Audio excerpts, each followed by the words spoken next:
new sound bites over there. Read out. That's right. Let's go. All right, man. All right.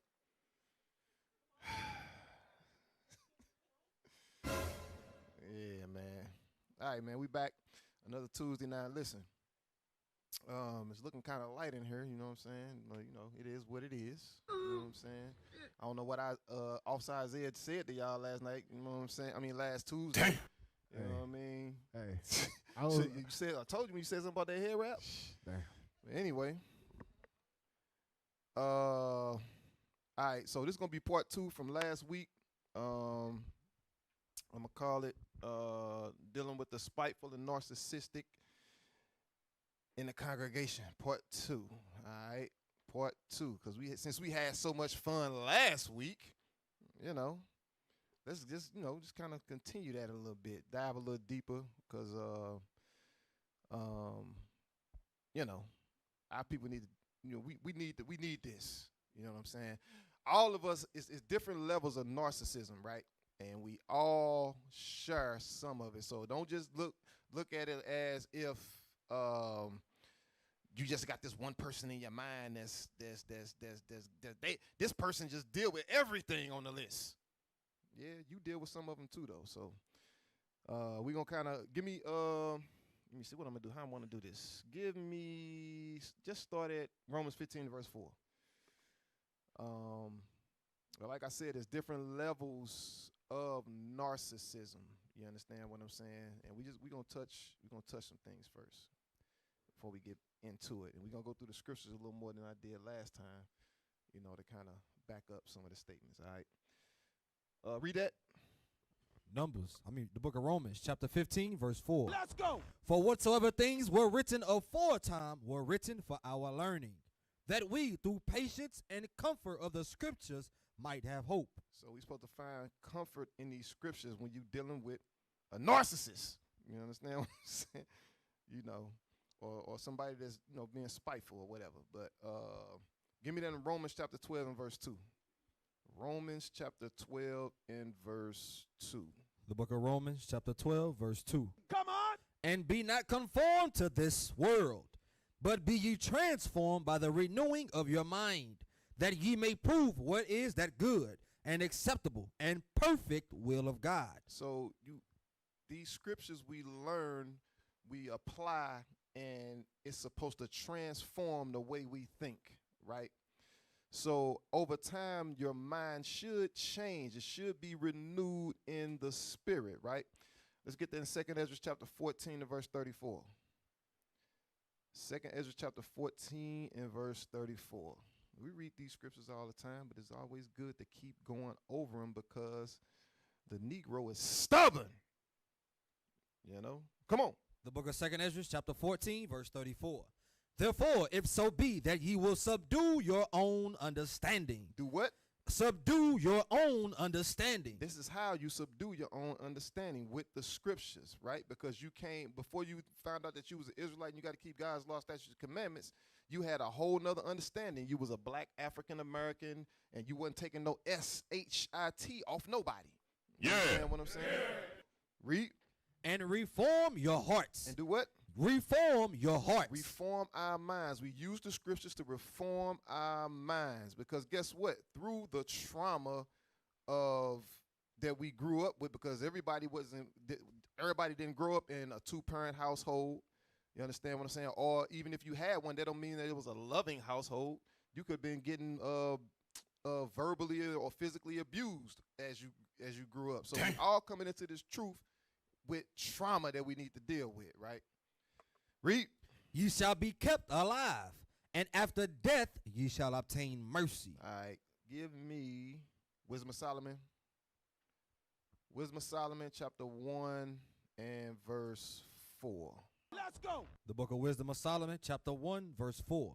For into a malicious soul wisdom shall not enter. Read it again. For into a malicious soul wisdom shall not enter. So guess what? In a malicious soul, meaning a soul that's full of hatred, wisdom will not enter. What's that wisdom that won't enter? Give me that in, what's that? 2 Corinthians 10 and 4. No, 1 Corinthians 1:24. That's what I want. The book of 1 Corinthians, chapter 1 and verse 24. Come on. But unto them which are called, both Jews and Greeks, Christ, the power of God and the wisdom of God. And the what? The wisdom of God. Okay, Christ is the wisdom of God, if you didn't know. Go back to Wisdom of Solomon 1 and verse 4. Come on. Wisdom of Solomon, chapter 1, verse 4. Let's go. For into a malicious soul wisdom shall not enter, Wisdom won't enter. Christ won't enter. If you got a soul full of hatred, backbiting, go ahead. nor dwell in the body that is subject unto sin. Because guess what? That's a sinful soul. Christ can't dwell there, right? What are some of the things that reside? What are some of the characteristics or the attributes that reside inside of a soul that's malicious? Mark 7.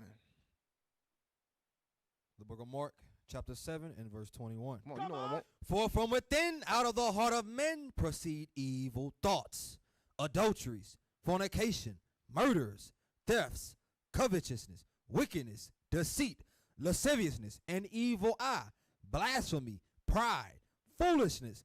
All these evil things come from within and defile the man. So guess what? If you dealing with any of these attributes or characteristics that Christ laid out, because Christ said we all dealing with it because that's what's inside our mind, right? We need the scriptures. That's a malicious soul that needs healing from the scriptures. Go back to Wisdom of Solomon. Wisdom of Solomon chapter 1 and read verse 4 again. Wisdom of Solomon, chapter 1, verse 4. Let's go.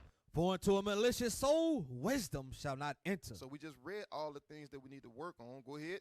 nor dwell in the body that is subject unto sin. Or dwell in the body that's subject to sin. Read. For the Holy Spirit of discipline will flee deceit. The Holy Spirit of what? Discipline will flee deceit. You see that? God's discipline suppresses all of those thoughts that you have, and so you don't turn those thoughts into actions.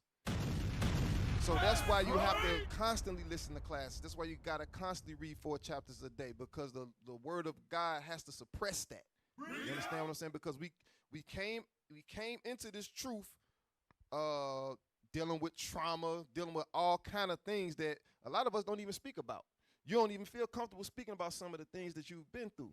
You understand what I'm saying? So guess what? You got to constantly be refreshed when you read the scriptures. That's why the scripture, when we read Romans 15:4, say the scriptures are to comfort us. When we learned that some of the greatest of our people went through some of the things we went through. You understand? And they came through it. All right? Okay. Now give me the article. No. Give me Ephesians 4 and 23. Let's get that first. Y'all can jump in whenever.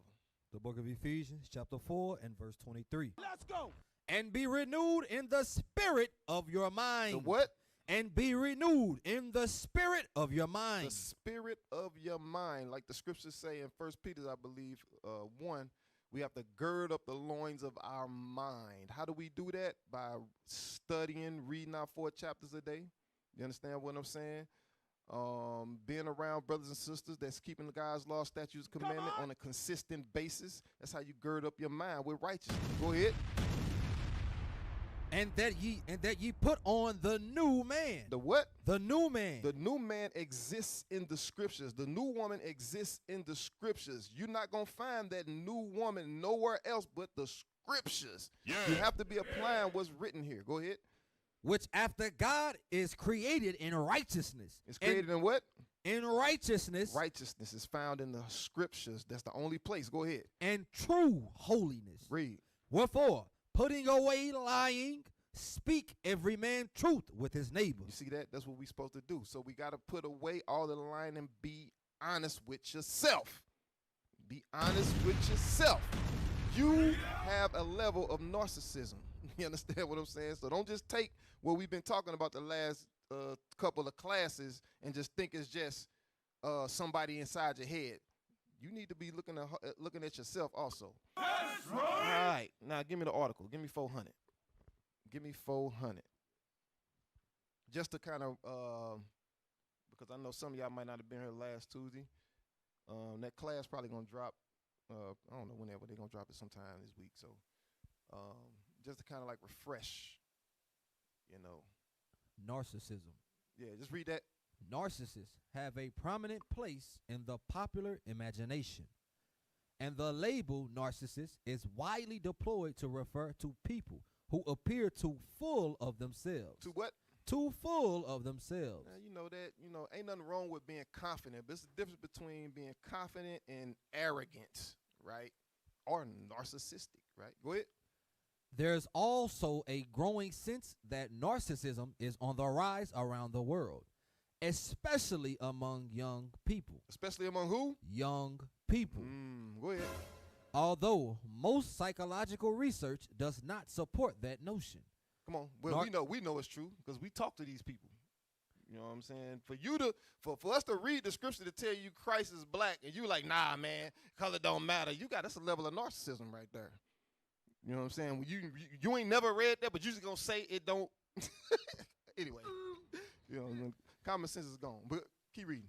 Narcissism is properly viewed on a spectrum.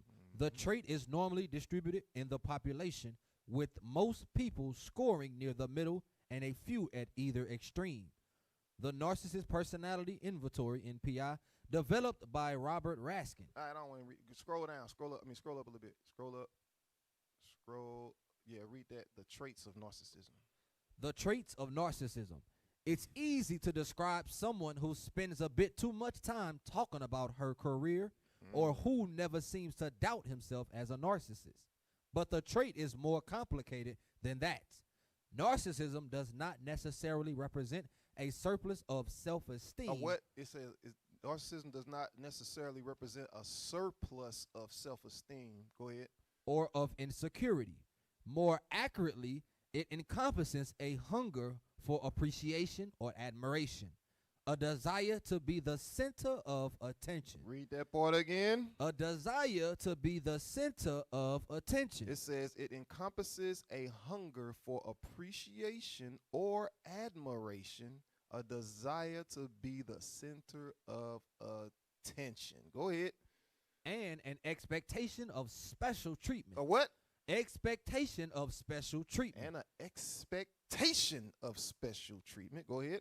Reflecting perceived higher status. Interestingly, research finds many highly narcissistic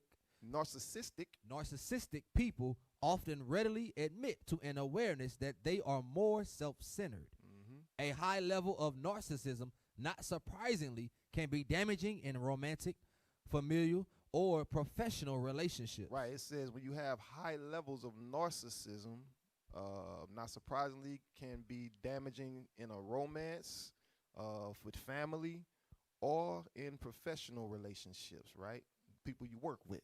You understand what I'm saying? So, some people confident, some people just damn narcissists. You understand what I'm saying? But now let's get some examples in the scriptures. Get that in 1 Samuel 25 real quick. 1 Samuel 25. You understand? 1 Samuel 25. We're gonna do some reading, so you know what I'm saying. We gotta get into the, you know what I'm saying, into the mindset of the people our ancestors be reading about. 1 Samuel 25, start at verse 2. Or start at 1. Let's go. Start at 2. The book of 1 Samuel, chapter 25, verse 2. And there was a man in Maon, whose possessions were in Carmel. And the man was very great, and he had 3,000 sheep and 1,000 goats. And he was shearing his sheep in Carmel. Now the name of the man was Nabal. Nabal. That's what we talking about. Now Nabal was rich. That's what it's saying. Go ahead. And the name of his wife Abigail. And she was a woman of good understanding. She was a woman of what? Good understanding. This woman was wise, right? Go ahead. And of a beautiful countenance. And she looked good. Go ahead. But the man was churlish and evil in his doing. He was what? Churlish and evil in his doings. Go ahead. And he was of the house of Caleb. So Abigail was righteous and Nabal was churlish, meaning he was real rude. You understand what I'm saying? Real narcissistic. You understand what I'm saying? That's what churlish. Let's look it up. Just look up churl or churlish just to see what that word means, because it ain't a normal Negro word. All right. Just look up churl or churlish real quick. Read it. Churlish is an adjective meaning rude, surly, or boorish. It describes someone who is unfriendly, impolite, or difficult to work with. Scroll down. Let's get some more on that. There's some heavy stuff right there that the Lord is telling us. Get the meaning right there. Rude and Meaning rude and unfriendly, difficult to deal with, ungracious, peasant-like. Scroll back up. Scroll back up. Right there. Read where it say rude and unfriendly. Read all of that. Read the sentence up under it. Rude and unfriendly. Churlish describes someone who is deliberately unkind or discourteous. See that? They are deliberately doing it. Meaning they don't have to be like that. They choosing to be like that.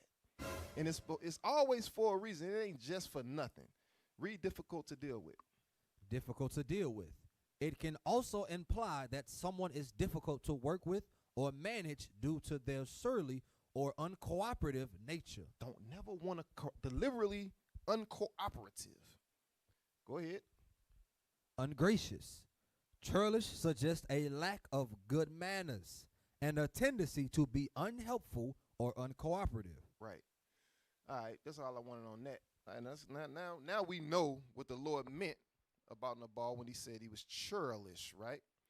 Let's go back to 1 Samuel chapter 25 and read we're going to start back at verse 3. Come on. Let's go. 1 Samuel chapter 25, verse 3. Now the name of the man was Nabal, and the name of his wife Abigail, and she was a woman of good understanding, and of a beautiful countenance, but the man was churlish, and evil in his doings, and he was of the house of Caleb. Read. And David heard in the wilderness that Nabal did share his sheep. And David sent out 10 young men, and David said unto the young men, Get you up to Carmel, and go to Nabal, and greet him in my name. You see that? So David knew about Nabal. You understand what I'm saying? He was like, yo, they sharing the sheep up there. Y'all go up there, holler at him real quick. Go ahead. And thus shall ye say to him that liveth in prosperity, Peace be both to thee, and peace to be to thine house, and peace be unto all that thou hast. And now I have heard that thou hast shearers. Now thy shepherds which were with us, we hurt them not. Neither was there aught missing unto them all the while they were in Carmel. Come on. Ask thy young men, and they will show thee. Wherefore let the young men find favor in thine eyes, for we come in a good day. Give, I pray thee, whatsoever cometh to thine hand unto thy servants and to thy son David. And when David's young men came, they spake to Nabal according to all those words in the name of David, and ceased. So David sent the servants up there like, yo, you know what I'm saying? Go holler at Nabal, you know what I'm saying? See if he can give us something. You know, you living richly out here. We out this way. You understand what I'm saying? We protecting what you got. We ain't touched nothing of yours. We asking, we coming in peace. All right? We see that you have abundance. All right? Read. And Nabal answered David's servants and said, Who is David? He said, what? Who is David? Look at Nabal. He has absolutely no reason to be upset or mad at all. He got a beautiful wife. You know what I'm saying? She's righteous. He rich. You understand what I'm saying? The servants look happy. You understand what I'm saying? But it was something that he wanted, right? Read it again. And Nabal answered David's servants and said, Who is David? Now, everybody know who David is. But this dude, like, who is David? I'm the man over here. You understand what I'm saying? Read. And who is the son of Jesse? Who is the son of Jesse? So you know who David is, because you know who his father is. You understand what I'm saying? Go ahead. There be many servants nowadays that break away every man from his master. Like everybody claiming to be somebody nowadays. Come on. Shall I then take my bread and my water? So I take my bread and my water. Go ahead. And my flesh that I have killed for my shearers, and give it unto men, whom I know not whence they be. I don't know who that is. I don't know who y'all is. Who is y'all? Who is y'all? This is how you know this is us today. You know what I'm saying? This is us today. Who is this nigga? That's what he's saying. Who is this nigga right here? David. Who is that? Who that? Who? Go ahead. So David's young men turned their way and went again and came and told him all those sayings. So this response was totally uncalled for from Nabal, because we just read how David sent the men to go ask for water and food. You understand what I'm saying? We know you got it. You understand what I'm saying? Matter of fact, we was out here protecting what you had. You know what I'm saying? We made sure, you know what I'm saying, we wasn't rude with your service. We seen y'all out here assuring the sheep and all that. We see, you know what I mean? We just asked for a little something, you know what I mean? But Nabal like, psst, you got to get yours. I got to get mine. You know, man, that might be too old. Y'all, I'm too old for y'all, man. Yeah. Anyway, Come on. go ahead, read. And David said unto his men, Gird ye on every man his sword. And they girded on every man his sword. And David also girded on his sword. And there went up after David about 400 men, and 200 abode by the stuff. Now, since you want to respond like that, who is David? David like, all right, let me show you who I am then. Since you don't know who I am, I'm going to show you. Go ahead. But one of the young men told Abigail, Nabal's wife, saying, Behold, David sent messengers out of the wilderness to salute our master. And he railed on them. He did what? Railed on them. Now, it's always somebody that's in their right mind. Even when you're dealing with somebody that's a narcissist, it's always somebody around that know what's really going on with this person. You understand what I'm saying? So this is this person right here. Read that verse again. But one of the young men told Abigail, Nabal's wife, saying, Behold, David sent messengers out of the wilderness to salute our master, and he railed on them. So look, David came in peace. They was calm, they was courteous, and Nabal just went clean off on them men for nothing. Go ahead. But the men were very good unto us. The men were what? Very good unto us. Right. And we were not hurt, neither missed we anything, as long as we were conversant with them when we were in the fields. They were a wall unto us both night and day, all the while we were with them keeping the sheep. You see that? Because guess what? Matter of fact, since they was out there, they protected them. You understand what I'm saying? That's what it was. Go ahead. Now therefore, know and consider what thou wilt do. For evil is determined against our master, and against all his household. For he is such a son of Belial, that a man cannot speak to him. Because he got the damn devil on him. Everybody know you can't, when he get in his mood, he ain't listening to nobody. You understand what I'm saying? You the only one, Abigail, that can maybe say something to him.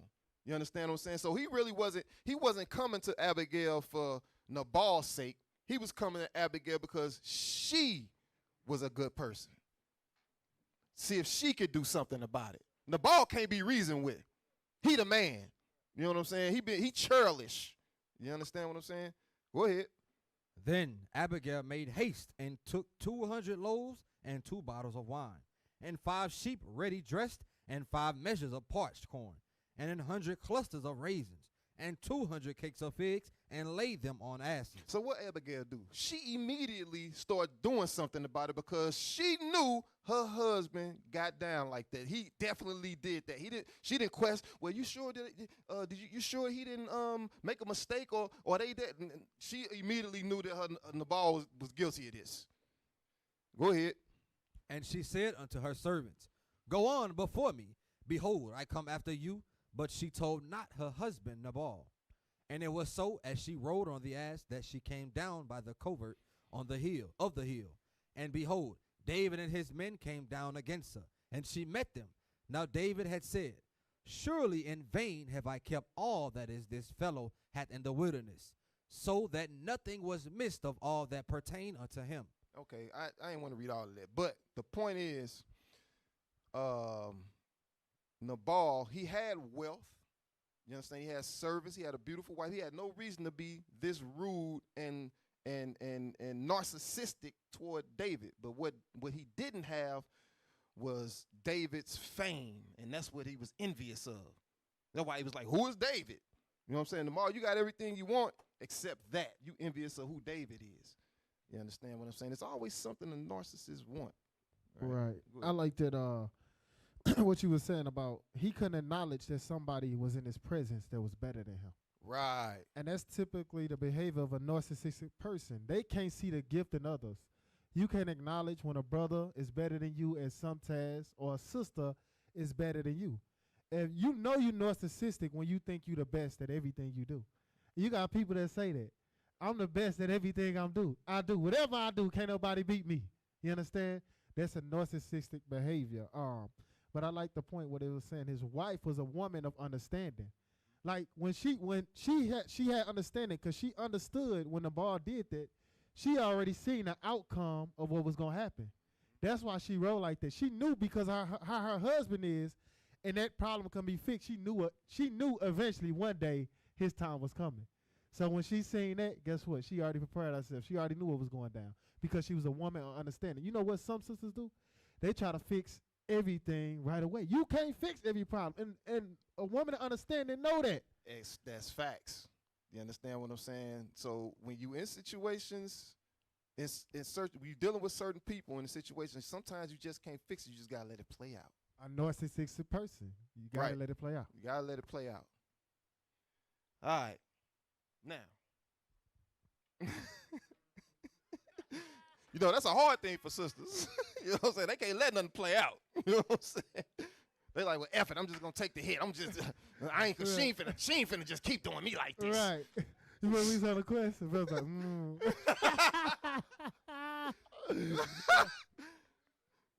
Yeah, that was crazy. All right. Give me 2 Samuel chapter 6 and verse 12. 2 Samuel chapter 6 and verse 12. All right. Because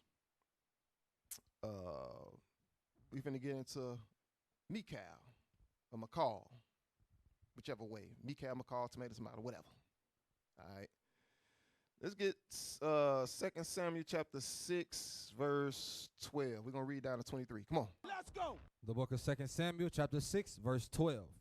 And it was told King David, saying, The Lord hath blessed the house of Obed-Edom, and all that pertain unto him, because of the ark of God. So David went and brought up the ark of God from the house of Obed-Edom into the city of David with gladness.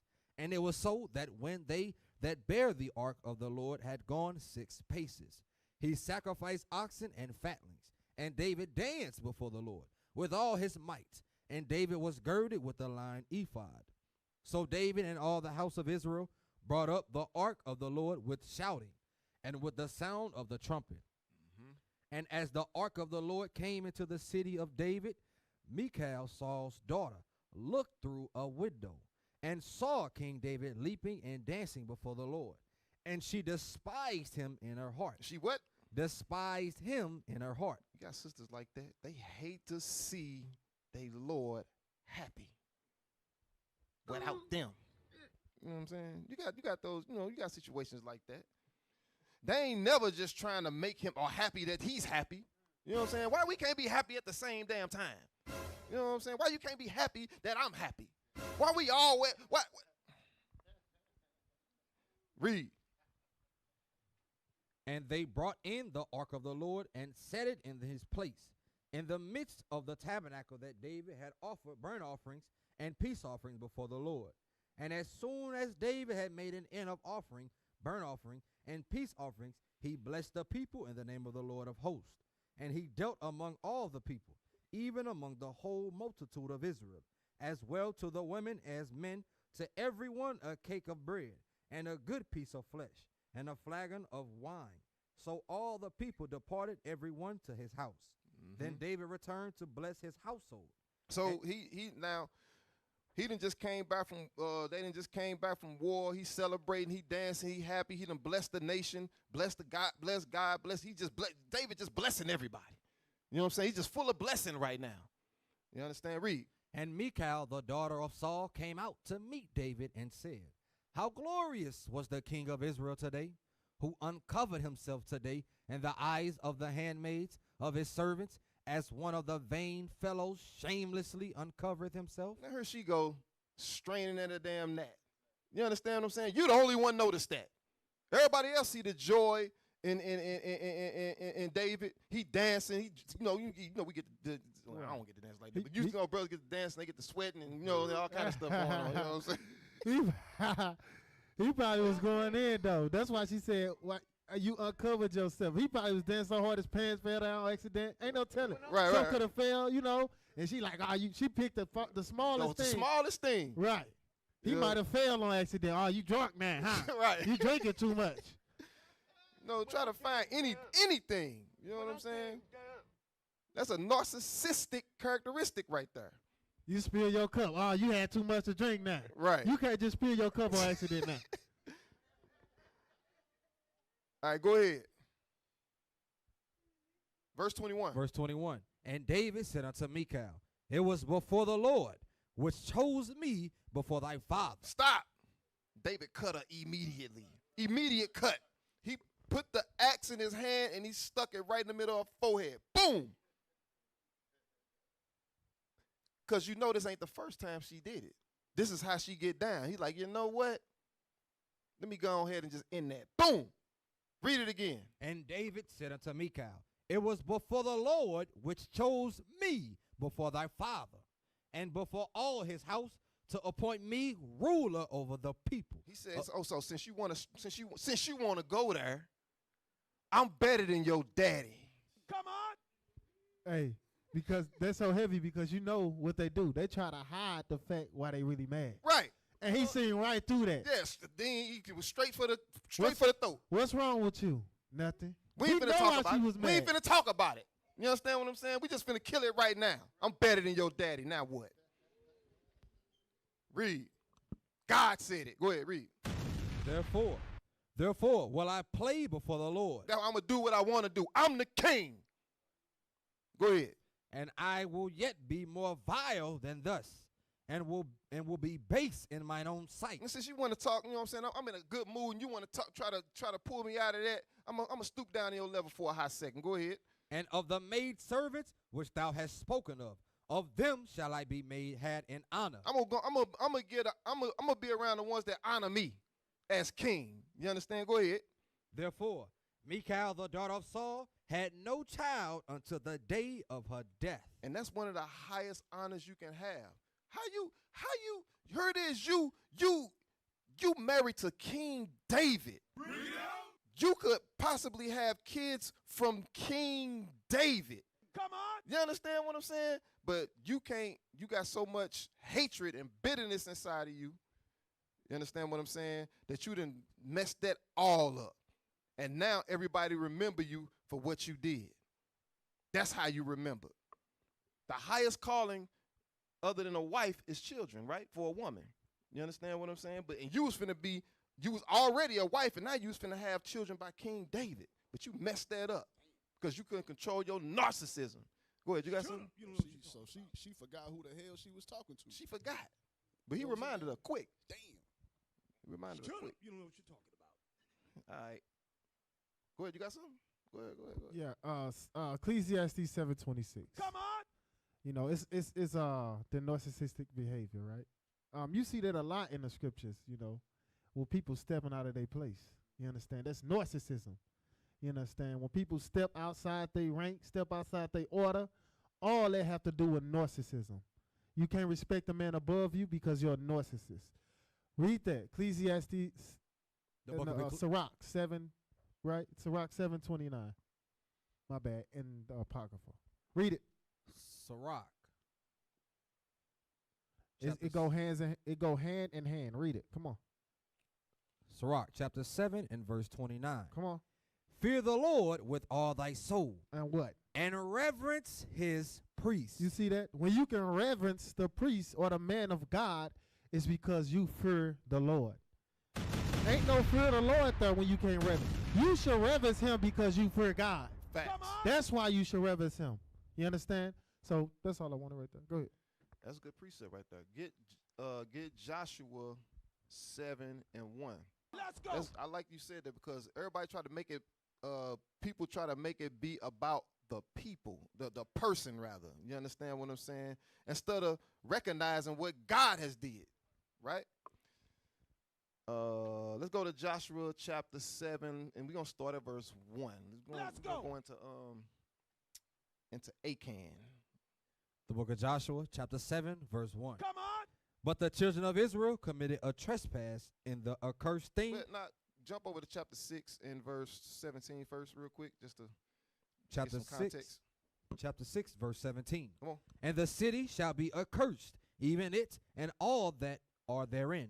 To So the Lord, remember, the Lord gave Joshua the choice. Like, listen, go up there and destroy all them damn Canaanites. Listen, I'm sick of these Hamites. It is what it is. Go take everything. So this is what he doing. He gave him instructions. Right. Go ahead. Verse 17. and the city shall be accursed, even it and all that are therein. To the Lord, only Rahab the harlot shall live, she and all that are with her in the house, because she hid the messengers that we sent. So he was like, go destroy everything except Rahab and her family, because when he sent spies, when you read in the chapters before, he sent spies there, and she helped them out. So he said, listen, save them, destroy everything else. Go ahead. And ye in any wise keep yourselves from the accursed thing, lest ye make yourselves accursed, when ye take of the accursed thing, and make the camp of Israel a curse, and trouble it. So these are clear instructions. He was like, everything there is accursed. Don't take nothing from there. It's all accursed. Go ahead. But all the silver and gold and vessels of brass and iron are consecrated unto the Lord. He said, but the silver, the gold, and the brass and iron, I want that. You understand what I'm saying? That's what I want. I want that. That's what the Lord said. Go ahead. They shall come into the treasury of the Lord. Those things go into the treasury. All of those things that the Lord just mentioned go in the treasury. Everything else is accursed. So if you take of the iron, and you're supposed to take the iron, the gold, and all that, but it goes into the treasury. All right? Now jump over to chapter 7 and verse 1. Chapter 7, verse 1. But the children of Israel committed a trespass in the accursed thing. For Achan, the son of Carmi, the son of Zabdi, the son of Zerah, of the tribe of Judah. I mean, but listen, it's talking about Judah right there. But listen, all 12 tribes done did some dirt. You know what I'm saying? We ain't finna sit here and act like, you know what I mean, like Judah. We can talk about the other tribes. We ain't gonna get into that. You know what I mean? Come on, read, man. Come on, brother. Took of the accursed thing, and the anger of the Lord was kindled against the children of Israel. And Joshua sent men from Jericho to Ai, which is beside Ai, I don't know, whatever. Which is beside Bethaven, on the east side of Bethel, and spake unto them, saying, Go up and view the country. And the men went up and viewed Ai. And they returned to Joshua, and said unto him, Let not all the people go up, but let about 2,000 or 3,000 men go up and smite Ai. And make not all the people to labor thither, for they are but few. So there went up thither of the people about 3,000 men, and they fled before the men of Ai. And the men of Ai smote. So guess what? No, keep reading. And the men of Ai smote of them about 36 men, for they chased them from before the gate even unto Shebarim, and smote them in the going down, wherefore the hearts of the people melted and became as water. So guess what? Joshua was like, listen, send up a couple thousand, send up, don't take the whole army, just, send up a few men, go take that up there and come back. But when they went up there, 36 of our men got killed. This hadn't happened before because the Lord was with us. You understand? So go ahead, read. And Joshua rent his clothes and fell to the earth upon his face before the ark of the Lord until the eventide, he and the elders of Israel, and put dust upon their heads. Because men died. Go ahead. And Joshua said, Alas, O Lord God, wherefore hast thou at all brought this people over Jordan to deliver us into the hand of the Amorites, to destroy us? Would to God we had been content and dwelt on the other side Jordan. So he's like, Lord, what's going on? We could have stayed on the other side of Jordan. We come over here, and 30 of our men that got killed. Go ahead. O Lord, what shall I say when Israel turneth their backs before their enemies? For the Canaanites and all the inhabitants of the land shall hear of it, and shall environ us round, and cut off our name from the earth. And what wilt thou do unto thy great name? So Joshua, he crying to the Lord like, yo, this thing, this crazy. Like, we going through it right now. What I'm gonna say to the people? The men, I sent the men up there, 36 killed and got chased back. What's going on? Read. And the Lord said unto Joshua, Get thee up. God said what? get thee up. Lord said, get your ass up. Read. Wherefore liest thou thus upon thy face? What you crying for? Read. Israel hath sinned. What? Israel hath sinned. You know why. I gave you specific instructions and something happened. You need to find out what happened. Go ahead. And they have also transgressed my covenant, which I commanded them. For they have even taken of the accursed thing, and have also stolen and dissembled also. And they have put it even among their own stuff. They did exactly opposite of what I told them to do. Go ahead. Therefore the children of Israel could not stand before their enemies, but turned their backs before their enemies, because they were accursed. Neither will I be with you anymore, except ye destroy the accursed from among you. Read that part again. Neither will I be with you anymore, except ye destroy the accursed from among you. You see what God said? God said, I'm not going to be with you unless you destroy the accursed thing from among you. So here it is, Joshua crying to the Lord about what happened. The Lord like, man, shut up. I ain't trying to hear none of that. You need to go do something about what your people doing. Read. Up and sanctify the people, and say, sanctify yourselves against tomorrow. For thus saith the Lord God of Israel, there is an accursed thing in the midst of thee, O Israel. Thou canst not stand before thine enemies until ye take away the accursed thing from among you. Come on. In the morning, therefore, ye shall be brought according to your tribes. It shall be that the tribe which the Lord taketh shall come according to the families thereof. And the family which the Lord shall take shall come by households. And the household which the Lord shall take shall come man by man. So they investigating. Everybody getting investigated. Come on. And it shall be that he that is taken with the accursed thing shall be burnt with fire. They're going to be what? Burnt with fire. Come on. He and all that he hath. Because he had transgressed the covenant of the Lord, and because he hath wrought folly in Israel. Because of this thing that this narcissist did, people died because of that. Go ahead. So Joshua rose up early in the morning and brought Israel by their tribes. And the tribe of Judah was taken. And he brought the family of Judah. And he took the family of the Zarhites. And he brought the family of the Zarhites man by man. And Zabdi was taken. And he brought his household man by man. And Achan, the son of Carmi, the son of Zabdi, the son of Zerah of the tribe of Judah, was taken. Read. And Joshua said unto Achan, my son, give, I pray thee, glory to the Lord God of Israel, and make confession unto him, and tell me now what thou hast done. Hide it not from me. And Achan answered Joshua and said, indeed, I have sinned against the Lord God of Israel, and thus have I done. So Achan told him what he did. Go ahead. When I saw among the spoils a goodly Babylonian garment, and 200 shekels of silver. So he saw a garment and he seen some money. Go ahead. And a wedge of gold of 50 shekels.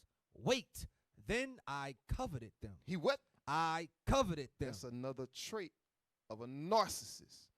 They want something that don't belong to them, because the Lord already said, everything you looking at, that's me. That's mine. That's going in the treasury. He said, nah, I wanted that. And he took it. Go ahead. And took them, and behold, they are hid in the earth in the midst of my tent, and the silver under it. So Joshua sent messengers, and they ran unto the tent. And behold, it was hid in his tent, and the silver under it. And they took them out of the midst of the tent, and brought them unto Joshua and unto the children of Israel, and laid them out before the Lord. And Joshua and all Israel with him took Achan the son of Zerah, and the silver, and the garment, and the wedge of gold, and his sons, and his daughters, and his oxen, and his asses, and his sheep, and his tents, and all that he had. And they brought them unto the valley of Achor. Stop.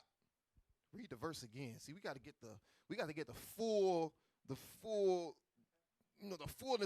fullness thereof of what just happened. So Achan confessed that he took what belonged to the Lord, and where he took it, they went and got it. Now read the verse. Verse 24. And Joshua and all Israel with him took Achan the son of Zerah, and the silver. He took the silver that he took. And the garment. The beautiful Babylonian garment. Go ahead. And the wedge of gold. And the gold. and his sons. He grabbed his sons. And his daughters. Why? Because he buried it under his tent. They knew it was there. Damn. Everybody knew it was there. Our people are stupid as hell. Go ahead. And his oxen, and his asses, and his sheep. Now, they ain't had nothing to do with nothing, but they was all accursed because the Lord said that everything was accursed that touches that. Go ahead. And his tent, and all that he had.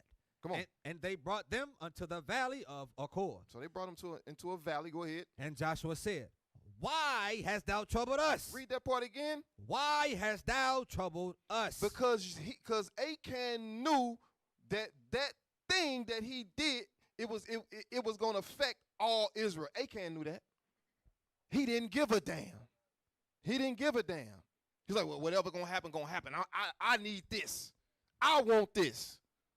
Go ahead.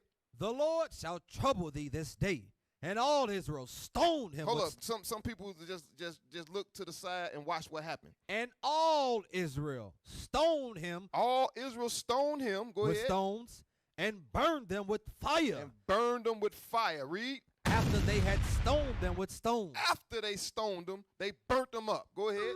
And they raised over him a great heap of stones unto this day. So the Lord turned from the fierceness of his anger. Wherefore the name of that place was called the Valley of Achor unto this day. So that's the story of Achan and his narcissistic ways. You understand what I'm saying? A narcissist don't give a damn about how it affects the things that or the actions they take, how it affects the people around them. They only care about what they do at that particular time to appease their emotions. You understand? You got something? Yeah, just real quick. No, just reading that was heavy because, thank God we under Christ right now. I'm going to just say that. Because, sisters say, I want a man of God. Imagine your husband told you or told everybody before you, take them and burn them with fire. Is that the man you want? Right. And he had a heart after God. You understand? So that was a scary thing. And listen, also in that, he was a narcissistic person, right? But understand this, even though Joshua confessed, guess what? That wasn't good enough. Achan confessed. Achan confessed, I'm sorry. Right. That wasn't good enough. There is consequences for your actions. And a narcissistic person don't think about the consequences. You understand, of their actions. They just doing everything. Maybe because they got away with it, right? Right. Well, he thought he had to die because he caused 36 people to die. Exactly. You know what I'm saying? Because he wanted some money and a garment. Exactly. All right. That was that, man. I'm sorry, y'all. All right. Say it on the mic, bro. He said, "Oh, I'm gonna kill him with this." Right. He literally killed him with that. You know what I'm saying? Real, And he got killed. That's crazy. All right. So let's get into some more some more characteristics of the narcissist. Come on, give me that in Romans chapter 1. Romans chapter 1, we're gonna start at 28. Romans chapter 1, verse 28. Come on. The book of Romans, chapter 1 and verse 28. Come on. And even as they did not like to retain God in their knowledge. You see that? A lot of us don't like to retain God in our knowledge, meaning we know better, but we really don't do better. Right? Go ahead. God gave them over to a reprobate mind. He gave them over to what? A reprobate mind. A reprobate mind, meaning you're void of understanding. You don't understand that the actions you take can affect the people around you. You understand? Because you caught up in your covetousness. You caught up in your hatred. You caught up in your envy. You understand? Read. To do those things which are not convenient. Come on. Being filled with all unrighteousness. And before you know it, you fill with all unrighteousness. Go ahead. Fornication, wickedness, covetousness. Covetousness. Go ahead. Maliciousness. Uh-huh. Full of envy. Full of envy. Go ahead. Murder. Because you hate your brother or your sister. Go ahead. Debates. Always trying to debate something. Always being what's the word? Contentious. Yeah, that's the word I'm looking for. Always being contentious. Go ahead. Deceit. Deceiving brothers and sisters. Go ahead. Malignity. Come on. Whisperers. Mm-hmm. Backbiters. Haters of God. When you display those attributes, you hate God. Go ahead. Despiteful. Proud. Proud. Can't nobody tell you nothing. Boasters. Always trying to put yourself over people, showing off what you got. Go ahead. Inventors of evil things. That's going into manipulating situations. Go ahead. Disobedient to parents. And some of these kids bad as hell. They disobedient. They a lie. They some good liars. Some of these kids are real good liars.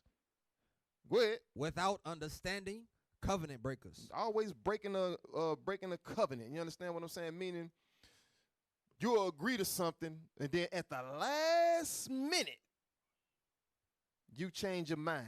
And you don't just do it one time. You just got a whole history of this. A whole history of inconveniencing people. Go ahead. Without natural affection, implacable, unmerciful. Hold up, implacable. Look that up. I don't know what that means. I forgot. In my other Bible, I got, you know what I'm saying, I got a newer Bible. I don't know what that word means. That's not a normal Negro word anyway. What the hell is this? I hate when they do that. Okay, it says unable to be placarded. Man, get the hell out of here, man. Come on. Read the similar words. Similar. Unappeasable. Unappeasable. Unforgiving. Unforgiving. Unsparing. Unsparing. Go ahead. Inexorable. Come on. Intransigent. Adamant. Nah. Unswerving. Unyielding. Man, go to some words that we understand, man. You just gonna keep reading all them damn words you don't even know them. Uncompromisable. Those words, man. Uncompromising. Yeah, uncompromising. You don't want to compromise at all. You always trying to find a way, or you know how somebody you be talking to somebody and y'all trying to come to an agreement. They just gonna keep talking and keep talking and keep talking until you finally just say, you know what, F it, let's just do it your way. You know what I'm saying? That's an implacable person. Officer, it sounds like implacable is the biblical word for narcissist. Yes. Them was That's all what- the that's attributes narciss- of, yeah, that's crazy. All right, now go finish reading that. Verse 31. This is where Verse we at. 31. Without understanding, covenant breakers, without natural affection, implacable, unmerciful, who knowing the judgment of God. Read that part again. Who knowing the judgment of God. Knowing the judgment of God. Now, the last class I was going over the narcissist behind the from the view of you acting as you acting as a Pharisee. You understand what I'm saying? Because the Pharisees was narcissists. You understand what I'm saying? But they knew the judgment of God. You understand? As well we do today. As we read the scriptures, we know the judgments of God. You understand what I'm saying? So read that verse again. Who knowing the judgment of God. Uh-huh. That they which commit such things are worthy of death. They are worthy of death. Read. Not only do the same, but have pleasure in them that do them. And sometimes, you know, the ones that's narcissists like to hang out with other narcissists or people that agree with them all the damn time.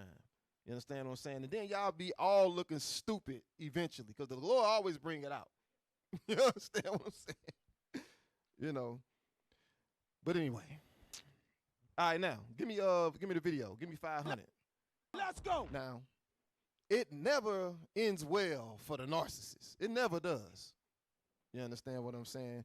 You may skate, you know what I'm saying, for a period of time, but the Lord just setting you up. You say it on the mic. Some people got away with it all their life till they came into the truth. Exactly. Come on. Exactly. All right. Play the video. Play 500. Everything is fine and they just go upward. Who are you talking about? All the narcissists I know, they go down. Miserable people, they fail. It hurts the people in the environment, sure, but it hurts them. And I don't see them Stop. doing well. I Pause see it. them suffering. I see. So he said, rewind it just a little bit. Go back now. Rewind it just a little bit. All right, play it. Be ready to pause it. It hurts the people in the environment, sure. Stop. But So a narcissist, it hurt. They don't realize that they hurting the people around them by being that way. You understand what I'm saying? They hurt the people in the environment. That's what he's saying. Go ahead. hurts them. And I don't see them doing well. I see them suffering. I see, when I've seen NPDs in my life, they're self-destructive. I mean, it's a very comorbid personality disorder. It's usually borderline personality disorder, psychopathy there. They're kind of losers. Eventually they overplay their hand. Eventually they do what they said they would never do. Eventually the lies are exposed and they hit a wall. Stop. Eventually, all of that lying, all of that manipulation is gonna catch up, and it's gonna be magnificent. It's gonna be a beautiful thing. You understand? Go ahead. It's like the Johnny Cash song, you can run on for a long time, but sooner or later, God's gonna cut you down. Stop. You can. He said you can run for a long time, but sooner or later, God's gonna cut you down. We're gonna read that in the scriptures. Go ahead. Get your little time in the sun. Okay, good for you. You got 10 years, you got 20 years, you got 30 years, but not forever. Not forever. I don't know somebody in my life with narcissism who went up. They all went down eventually. I hear this all the time. So that's the point. You can get away with it for a period of time, a length of time. That happens. You understand? But that's for everyone around to learn from. And then when the Lord say, you know what? Time's up. It ain't nothing nobody can do about it.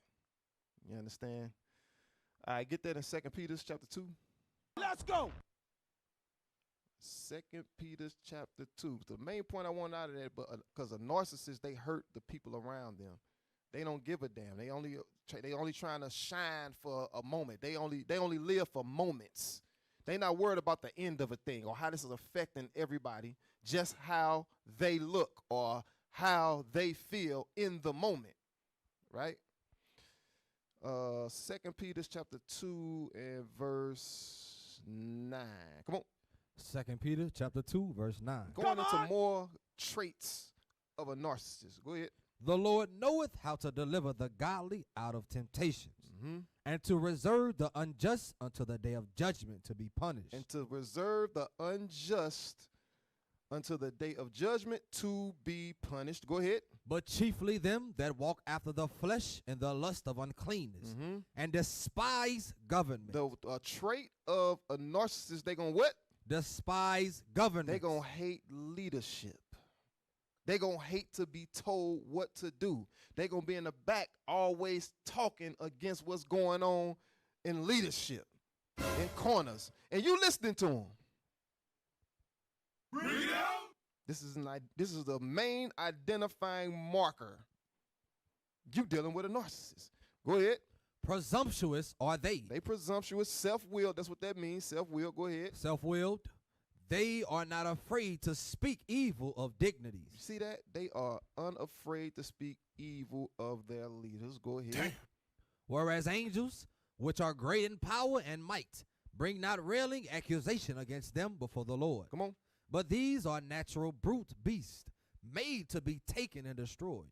Speak evil of the things that they understand not. And a lot of times they don't even understand what's really going on why decisions are being made, but they just deliberately being what's the word? I'm trying to use the words that was used up there. They deliberately being uncompromising. Come on. And shall utterly perish in their own corruption. They're going to perish in their own corruption. Go ahead. And shall receive the reward of unrighteousness. They're going to do what? Receive the reward of unrighteousness. Come on. As they that counted pleasure to riot in the daytime. Spots they are and blemishes, sporting themselves with their own deceivings, while they feast with you. While they do what? While they feast with you. You see that? They keeping the ceremonial laws with you and talking evil about leadership and things like that in the corner. Damn. Or on the phone in secret chats they got. You understand? Go ahead. Hey, it said they be sporting themselves in their own, read that part again? It's in verse 13. Sporting themselves with their own deceivings. Right. It's a sport to them. Like it's like they get a kick out of trying to outwit, and you know what I'm saying? Like or think they doing that. Yeah, thinking they outwitting people or thinking they outsmarting people. You know what I'm saying? It's like a sport to them. They trying to be, you know what I'm saying? And the whole time, The Lord setting them up. Yeah, the Lord setting them up, and spiritual men see through that. You know what I'm saying? Just because it's not being sped like the officers bringing out, sometimes you just gotta let stuff play out. People, you know what I'm saying? You try to warn them, you know what I'm saying? Because here we hold each other accountable, right? And you gonna point out certain things about brothers and sisters, and like you pointing out these attributes when you see these things in brothers, but they don't see it because they narcissists. And and it's the sport to them. Oh man, you just hating on me. Yeah, you know what I'm saying? So eventually, you know, and the whole time you telling them you see these things, but they still think they outsmarting you. Like, that's a narcissist. And it's gonna be to their own destruction. Right. Verse 14. Verse 14, having eyes full of adultery, and that cannot cease from sin, beguiling unstable souls. Doing what? Beguiling unstable souls. And see, that's what this is going into what the that cracker said about hurting the people around. You got newer souls and new spirits coming in here, and you beguiling them. You pretending to be. I done seen this happen before. You know what I'm saying? Sister come in, and she'll befriend a sister that done been around for, you know what I'm saying, off and on for years. You understand what I'm saying? As soon as this new soul come in, they try to cleave to that sister. You understand what I'm saying? And then next thing you know, this sister gone. You understand what I'm saying? Not a sister gone. Damn. You know? They trying to the sister that's been around and inconsistent for years, trying to cleave to the newer souls and trying to act like something she not. You understand what I'm saying? Y'all know what I'm talking about. It is what it is. Come on, read. And heart they have exercised with covetous practices. Cursed children. They what? Cursed children. Some spirits that walk in here, they curse children. You got to be able to identify them. Go ahead. Which have forsaken the right way Mm-hmm. and are gone astray. They have forsaken the right way and have gone astray. They not wearing fringes in the border of blue. They wearing that. Sister got the dress all the way down to her ankles. You understand what I'm saying? They come in and they ain't eating pork or none of that. But the civil law, they just don't apply that at all. That's what he mean by going astray. You're not applying the scriptures. You're a narcissist. Anytime something goes against how you feel, you start manipulating. You start lying, deceiving. You start displaying all of these attributes that we reading right here. All right? Go to Jude chapter 10. These are the spots in the feast, the narcissists. Yeah, they don't feel like they ever wrong. They always the victim. They ain't never wrong. They Always a victim. It's crazy. And they just get, and when you call them out on it, they just keep talking and thinking you finna change your mind. Like it's not happening. You understand what I'm saying? It may work on some, but it don't work on the prophets. You understand what I'm saying? Anyway, Jude chapter 10. Jude verse 10. Yeah, Jude verse 10. Come on. The book of Jude, verse 10. But these speak evil of those things which they know not. But what they know naturally as brute beasts, and those things they corrupt themselves. Now we know it's going into the Pharisees or whatever. But go ahead, read. Woe unto them, for they have gone in the way of Cain. They have gone in the way of Cain. Cain killed his brother. Cain hated his brother. You understand? The Lord said if you hate your brother, you're a murderer. So they've gone in the way of Cain. Go ahead. And ran greedily after the error of Balaam for reward. Mm-hmm. And perished in the gainsaying of Korah. And you know about Korah. You read about Korah in Numbers chapter 16, how they all came up against Moses because they thought that they was better than Moses, basically. Go ahead, read. These are spots in your feast of charity. Read it again. These are spots in your feast of charity. These narcissists are spots in the feast. You have to learn how to identify them. You understand what I'm saying? You only see them on the Sabbath. They come in late. All the time. They consistently coming in late. They always trying to correct you about something. You understand what I'm saying? Because you just came in maybe a year ago, 6 months ago. They always trying to look you up and down and try to find something wrong with you. Damn. They trying to usurp authority over you. You understand what I'm saying? You know, I'm just throwing these things out there. You know what I'm saying? It says spots I say this, even with the brothers, right? Earlier you were saying it said they speak evil of things they understand not. One thing they don't understand is order. Facts. Because they've been in a Christian church, and in church you can do what the hell you want to do. Listen, they've been coming to the Sabbath for years, and they still wearing black. Brothers ain't trying to get no rank, just coming, playing church. Go ahead. Hey, you got to say it in the mic. But you said it in the mic. You going to say something. My bad. I said they ain't. A lot of these brothers ain't even wearing black. They in plain clothes. They've been in plain clothes since day one. Been here 4, 5, 6, 7 years. Right. You know Now, just to make the point real quick, like you got to read between the line, like we was talking about order, right? How come everybody in here, you know the boots we wear, right? I'm sorry. Go ahead. Hey, John, but Bring it out.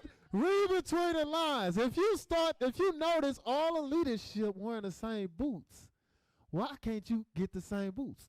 And then you know what's crazy? The brother gonna ask you why you got those boots on. You know what you gonna say? I ain't gotta wear those boots. That ain't no order. It ain't no. It's that. Yeah. Damn. Hey, Where the scripture at? No. exactly. That's the North. And the same thing with the sisters. You see all the sisters dressed alike, and you know that one sister gonna come to her and ask her about why she got that on. She gonna say the same thing. You ain't gotta wear that. Right. You ain't gotta wear that particular dress that Exactly. you see that they told us to get off original royalty. You can get this one. Right. You understand what I'm saying? They kind of use that. They setting up that triangulation that we went over last week. You understand what I'm saying? They done suggested something different with these two, so now it justifies them doing the same thing. You understand what I'm saying? Ain't no commandment in the Bible saying I gotta go to camp 101. Yeah. Nah, a brother really said that. You know what I'm saying? A brother really said ain't no commandment in the Bible saying that you gotta go to camp 101. Because when you, as Our people are men, stupid as right? hell. When you come in this truth, you expected to do something. You know what I'm saying? You expected to put the bricks in. You ain't supposed to just be taking up no seat in here. Just coming in like officers bringing out. Some brothers you only see on the Sabbath. They come in late. This, you know what I'm saying? And a brother in his mind, and sisters, a brother in his mind will be in his head. Ain't no commandment saying I gotta do camp 101. You know what I'm saying? Men of valor and stuff like that. But the kingdom cometh not by observation. So it is a commandment. You know what I'm saying? Hey. Leadership set it up is a commandment now. No, can you read on that? Verse You got 12. some? These are spots in your feast of charity when they feast with you, feeding themselves without fear. Doing what? Feeding themselves without fear. They don't fear God. You understand what I'm saying? They just come into the feast. They eating the food. They coming in and they planting evil seeds in the newer spirits. Damn. You understand what I'm saying? Go ahead. Clouds they are without water, Clouds they are without water. Go ahead. Useless. Go ahead.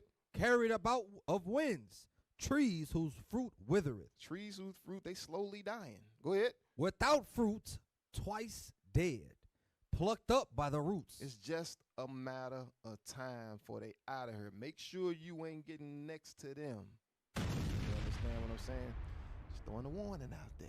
Those be the ones not doing nothing. They won't even fold a flyer. You know what I'm Right. saying? After Sabbath, you got some brothers won't even clean up. Damn. You ain't got to be on the cleanup crew. Trying to leave early. Yeah, Our they people want are to leave stupid early. as hell. Yeah, You leave it early just so they don't have to get so they don't get asked. yeah. Damn. You know what? One week we were the first ones cleaning up. Come You know what I'm saying? Come on. Us Come on. three. Let's We were the go. first ones cleaning up. Hey, you know what? I'm Come hearing on. brothers be complaining about cleaning up. I'm hearing some brothers be, they be mad that they got to clean up. I cleaned the whole school up. Damn. You know what I'm saying? I ain't complained not one time. So when brothers complaining, you out the spirit. Ain't nobody trying Come to hear on. that. Right. Man, brothers used to catch the bus Friday night just to Right. come to the school Yeah. just to set it up. Come on. It ain't no, ain't nobody trying to brag or nothing. We No, just let y'all that's know. facts. That's a fact. That's You fact. understand? You know what I'm saying? Everybody don't know those types of facts, but they judging because they don't understand. They don't know what's done happened. You come into a train that's already rolling. You understand? And you ain't got to do too much, but you complain about the little bit that you got. Right, because you might have some brothers might think, you know what I'm saying, y'all leadership ain't do nothing. You know what I'm saying? Like, y'all ain't clean up the school. Yeah, we did. Our people are stupid as You know what hell. I'm saying? Y'all don't know what we did back then, you know, so. You wasn't here. Right. And all praise to the Lord, we was able to do that, and we was grateful when we did that. You Right. know? So Get Jeremiah 2 and verse 33. Jeremiah 2 and 33. The book of Jeremiah, chapter 2 and verse 33. Why trimmest thou stand in thy the vein of the narcissist? Go ahead, read again. Why trimmest thou thy way to seek love? Don't do that. You see this person got this narcissistic behavior, and you trim your ways, you end up looking stupid in the end. You do. Everybody know this person crazy as hell. Damn. But you done trimmed your ways just not to not offend. Read it again. Why trimmest thou thy way to seek love? Come on. Therefore hast thou also taught the wicked ones thy ways. You ain't no better than somebody outside these doors. That's what we did in the world. We trimmed our ways for friendship. You understand what I'm saying? That ain't a friend if you got to trim your ways around them. Anyway. Now give me that in Romans chapter 12 and verse 20 right quick. Well, how do you deal with the narcissist? How do you deal with the narcissist? Because they coming for you. They all coming for you. You understand what I'm saying? Hit the bomb. Romans 12 and 20. Come on. Romans chapter 12, verse 20. Therefore, if thine enemy hunger, feed him. If he thirst, give him drink. For in so doing, thou shalt heap coals of fire on his head. Uh-huh. Be not overcome of evil. Because you got to deal with the narcissist. You understand what I'm saying? They're going to be in the body because they're going to be around for long periods of time. So you're going to have to deal with them. You understand what I'm saying? But this is how you deal with them. Go ahead. But overcome evil with good. You overcome the evil with good. What's evil? Not keeping the commandment. What's good? Keeping the commandments. You understand? Read. Let every soul be... No. Jump back to verse 20 again. That's what I want. Verse 20. Therefore, if thine enemy hunger, feed him. So, if you know, just because you know that this person is purposely and deliberately being disagreeable with you and debating all the damn thing and being contentious, you understand what I'm saying? Still apply the commandments with them. Go ahead. If he thirst, give him drink. Come on. For in so doing, thou shalt heap coals of fire on his head. And if they are spiritual, it's gonna do something to them like damn. They're gonna think about it later and be like, yo, I shouldn't have did this person like that. Yeah. This person ain't really never did nothing to me. Something's wrong. I need to look inside of me and figure out what's wrong with me, because this person ain't never did nothing to me, but I'm always trying to find a way to make they day bad. Yeah. Jump up to verse 19. Now guess what? This narcissist, if they don't stop, the Lord gonna reward them. You understand what I'm saying? Go ahead, read. Verse 19. Dearly beloved, avenge not yourselves. What God say? Avenge not yourselves. Don't avenge yourself. Go ahead. But rather give place unto wrath. Give God the chance to show you he's real. That's what I be waiting on. I be waiting on the Lord to show. Yeah, I can't wait. Go ahead, read. For it is written, vengeance is mine. I will repay, saith the Lord. Read that last part again. I will repay, saith the Lord. One more time for the people in the back. I will repay, saith the Lord. That narcissist got the payment. It's coming. It's coming. The payment's going to come. The Lord going to cash that check. Tell him. Yeah. Now. Hey, read the verse again. I'm sorry. Read it again. I'm sorry. Because, you know, trial and tribulation. Read.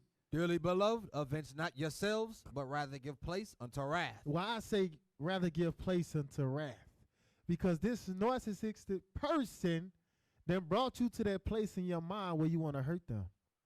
That's why I say give place into wrath. You know how some people do slick stuff on the side and stay slick stuff?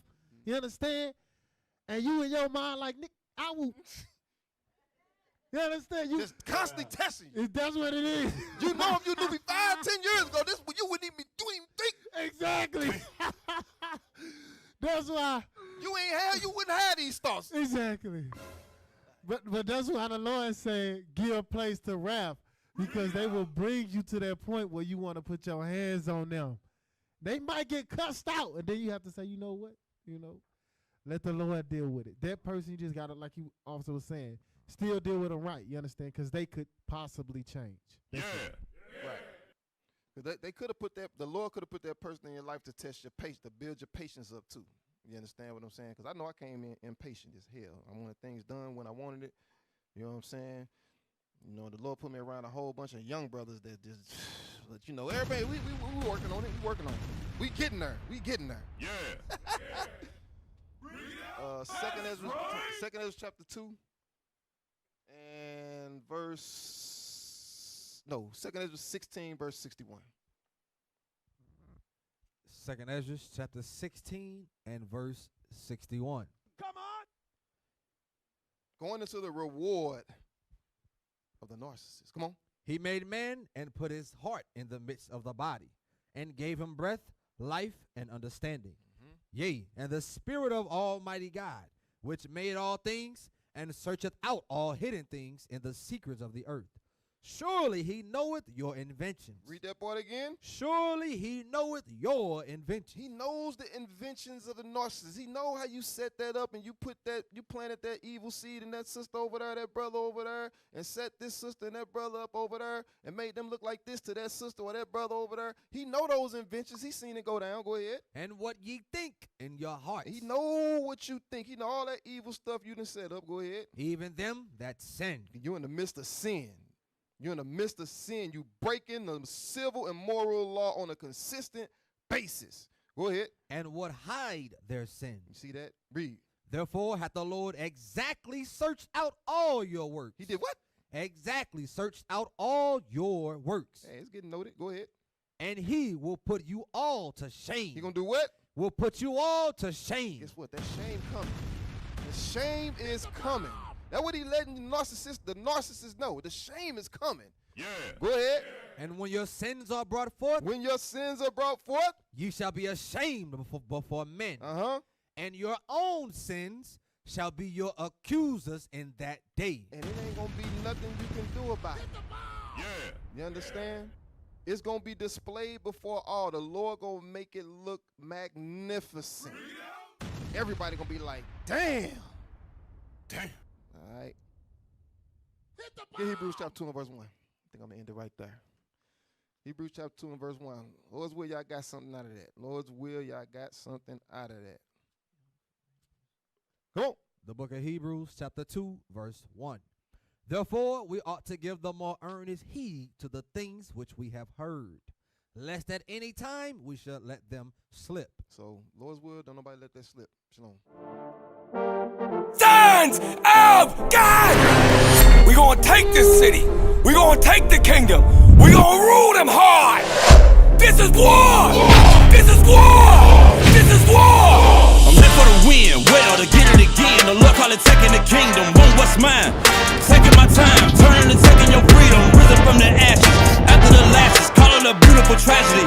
We've been on the brink of insanity. It's the end of your days, our calamity. Adding in, grab a friend for the finale. Curtain call on a heathen. We want forever and a day. Why would the pastor lie? Say it's your season. Drop a bomb on them, Hiroshima. Drop a bomb on them cause they need it. Scrub it down, planet need a cleaning. Vagabond gone.